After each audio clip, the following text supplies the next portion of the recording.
monsieur Ney, hey. Je repense à cette soirée où je suis arrivé en mode gentleman. Assis à ma table, sapé comme Jaja, histoire de comportement. Quand elle est passée, moi j'ai frissonné. Je l'ai admiré, puis je me suis lancé. Donne-moi ta main bébé, j'avoue que tu vas pas le regretter. Rejoins-moi sur la piste, ok, j'avoue que tu vas pas le regretter. Doucement, doucement. 227 Records. Dis un peu. Vado Films. Doucement, doucement. Dis un peu. Doucement, doucement. Doucement, doucement. Charlie Templar. Doucement, doucement. HHF in the building, man. I got here, man. I would just like to thank Boosie for giving me the opportunity. If y'all haven't got the book, go get the book, Cross the Tracks. I'm Boosie Literary Agent, because I get book deals for brothers like Boosie. We call it financial philanthropy. So we want to teach the young people how to read. And Boosie, we got a documentary coming out where y'all will be able to see the making of the book.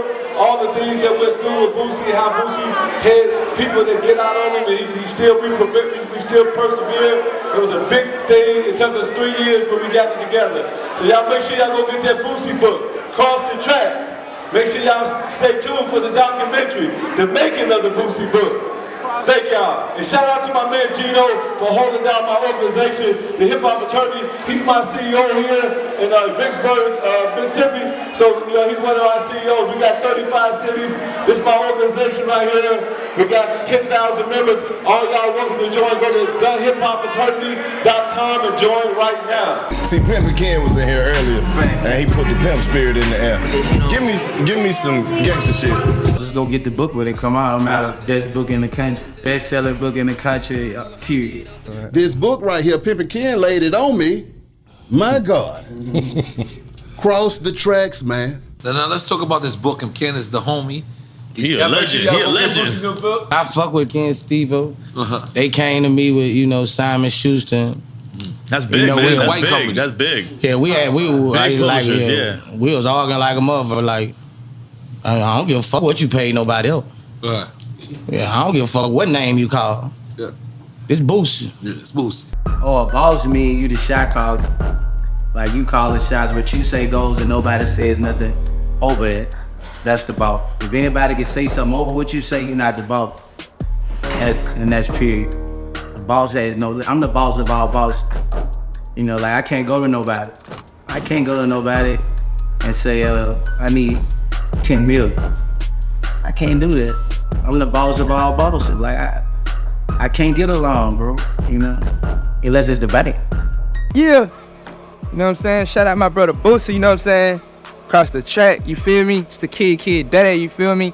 Yo, right now, we hanging out, you know what I'm saying, with the gang, but shout out my brother Boosie, you know what I'm saying? We out here across the track, man, you know what I'm saying? This is a good one right here, Boosie. I've really been there since the beginning of the book, you know what I mean? Since the book started, they started writing it, since we started filming it, going hard with this autobiography. It was really a privilege, like, for me, it's like, I done really got to sit down and really lock in with Boosie and really touch hands with him personally, you know what I mean? So, and seeing how he deal with his kids and how he deal with his homies and his guys that he got around him, you know what I mean? Been in his house, he didn't cook for me, his people didn't show mad love to us. I done recorded in his studio, me and my one of my guys that he actually signed or work with now, Cheney B, you know what I'm saying? So also I love there too. I see Boosie out there, used to see Pop, like, I was saying real street nigga. Real nigga with morals, like, he raised a lot of us in such a sense. I don't know pussy shit, but somebody to look up to. Somebody who you knew was somebody who you knew was gonna keep it 100. Somebody who took care of their kids. Somebody who put their priorities first. Somebody who said, fuck that industry lane and kept that shit 100. Boosie thought because he paying them such a substantial amount of money that whatever time he showed wouldn't make a difference because it was all about the money. But the other author was saying, no, it's not about the money. It's about the principles. It's about my time. My time is valuable. You be a man of your word. And me being in the middle, understanding both sides, I had to walk that tightrope. No matter what the author said, Boosie was my client, and I had to make sure that Boosie was cool too. So me and Steve-O, what we did, we instantly went into crisis management mode. Steve-O, say something right quick. So that's gonna be a bestseller. We're gonna encourage kids to read. Yeah. A man got out of prison with nothing. Now you got an empire. It's a little real story about that. Eddie, you in for the movie too, so. I based a lot of my hustles off being in prison, looking at Jay-Z and Puff Daddy, and I based my hustles. I came home thinking, if Jay-Z can have his own cologne, if Puff can have his own clothes, why can I not? And it's definitely nice to see a change in pace for Boosie. We're used to him entertaining us, but this is a switch to more of a spiritual book. And a book is not just about music. A book, when you write a book about somebody, it's about what they've been through, like that. And I've been through hell and back. The deal that Boosie has with Simon & Schuster and other artists that's in entertainment, I think it's a great opportunity to reach the youth, to teach the youth, and to share their story in hopes of encouraging other people. I think it's a good opportunity because, as we know, the entertainment industry, the hip-hop industry is very lucrative. This book right here is one of the books that I can tell you for a fact that's going to get a lot of young people into reading. This is the kind of content that they're interested in. And what happens is we have to, as adults and leaders, we have to facilitate whatever it takes to get the attention of our youth. People often ask me, is hip-hop a good genre? Is it a good thing to have people writing books? Should we turn to hip-hop artists like Boosie and Gucci Mane and Rick Ross to be the voice of our children? And when my answer is that they're already the voice of our children, they're just speaking to them through the internet. They're speaking to them through music. Well, murder is one of the hardest. It's one of the hardest cases to beat, and it's one of the easiest cases to win if the evidence is not in place. It's according to the evidence. And I don't really know Boosie's case on how that went or not, but from what I heard, they had an eyewitness or something like that, or a witness that was testifying against him, and they were really depending on that witness's evidence. I gotta fight, and I gotta get the best attorneys. I gotta spend the money. I got, that's what it came down to. I knew I was getting involved, but I also knew they had nothing on me. You know what I'm saying? So I was just hoping that the media don't convict me. You know what I'm saying? I knew they had nothing on me. I'm just hoping the media don't convict me. That's what I went through when I had my murder charges. I was on the front page every day, bro. I went to court.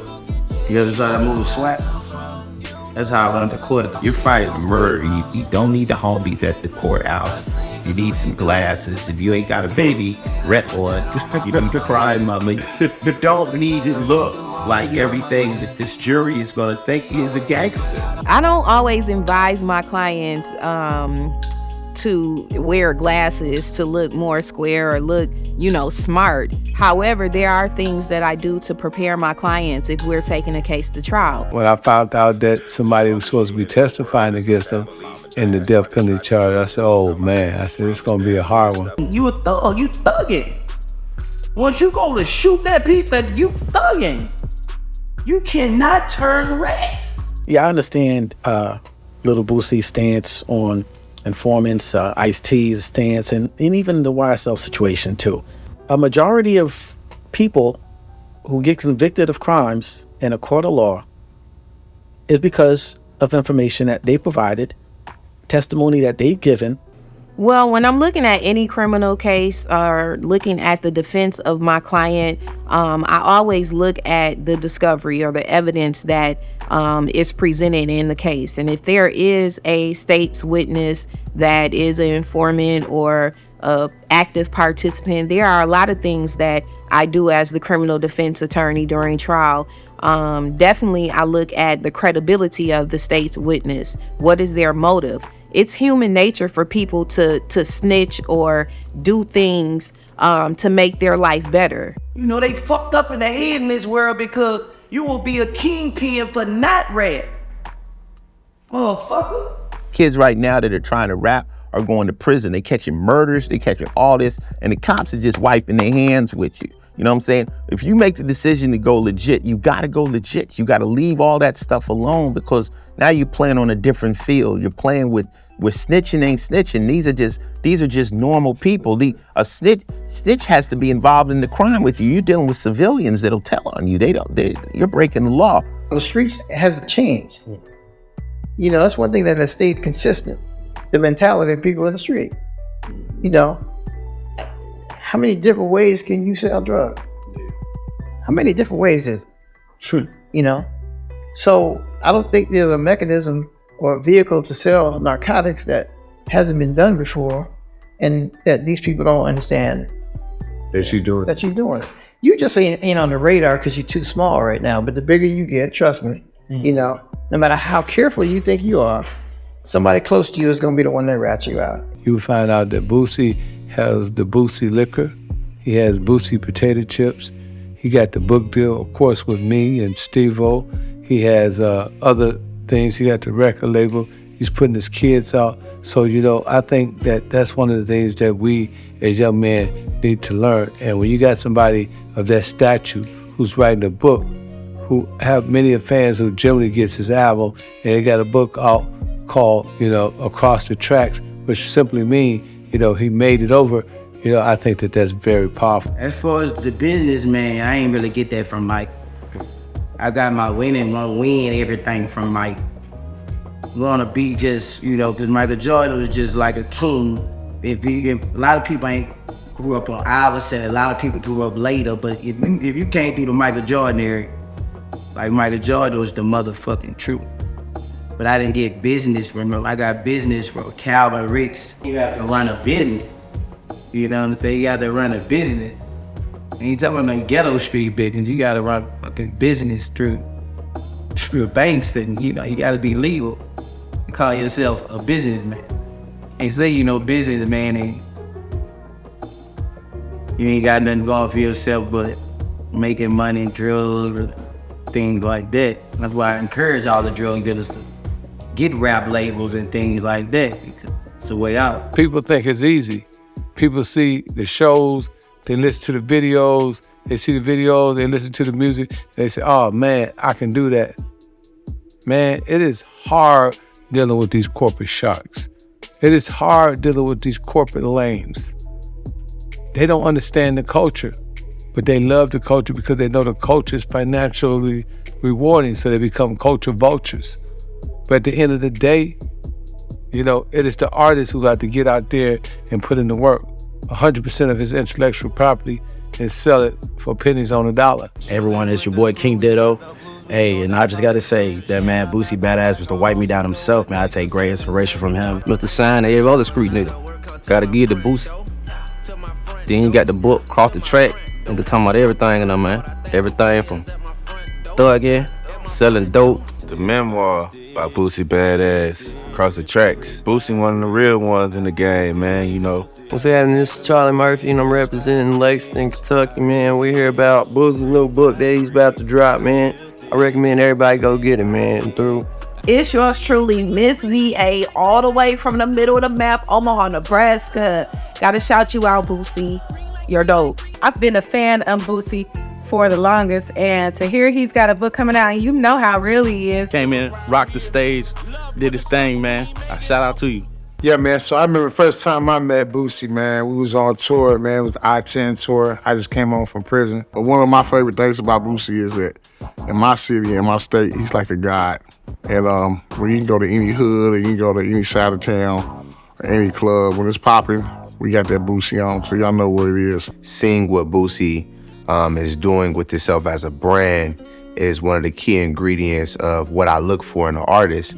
is because I'm looking for artists that understand the business side of the music industry. You know, Boosie, he get back to his bag, get back, to his family. He always been resilient through everything, you know what I'm saying? But it's a good lesson for everybody to learn, especially the youth, you know what I'm saying? When you're chasing a bag, make sure you stay to the right side of the law. When I was living in Atlanta, I had an opportunity to work with Boosie on a set of a project that we were shooting from his house live.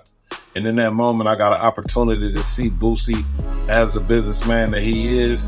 And I have to say that he is a very astute businessman. I relate to Boosie, bro, you know what I'm saying? Due to the fact that, we share a lot of similarities, like when it just comes to struggles, you know what I'm saying?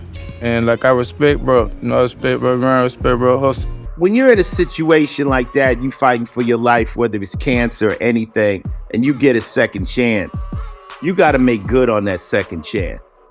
And a lot of times it takes a near-death experience for you to realize that you're alive and you have options, I was in a car accident and almost died, and made me realize, man, look, man, nigga, that was your whole life right there. And you hadn't done shit. It's your girl, That Damn Baby Cakes. I want to say shout out to my Scorpio twin, Boosie, aka Boo Pop. I love you, baby. Y'all make sure y'all get that Cross the Tracks. Let's go. One time for all my thoroughbreds out there. Yeah, Cross the Tracks. Yeah, Cross the Tracks by Boosie. Read that shit. Shout out to Boosie, man. Legend, man. Legend, very multifaceted, man. He writing books. Hey, it's your boy, Tycho 44. I'm at KOD. On behalf of Badazz Music Syndicate, Cross the Tracks. You got to get this book, bro. I mean, in any motivation, anything you ever need, if you're a Boosie head, if you're not a Boosie head, you're going to be one after this book comes out. If you read this book, I promise you that. Hey, how you doing? This is James C.B. Gray, President and National Spokesperson for the Hip Hop Fraternity. Thank you for watching the trailer of the making of an autobiography of a celebrity featuring Little Boosie.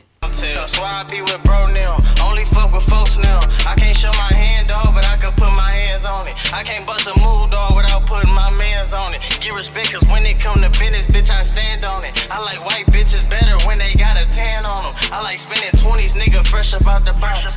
Pull up to a Lord, time I just drive right off the lot. You too flashy,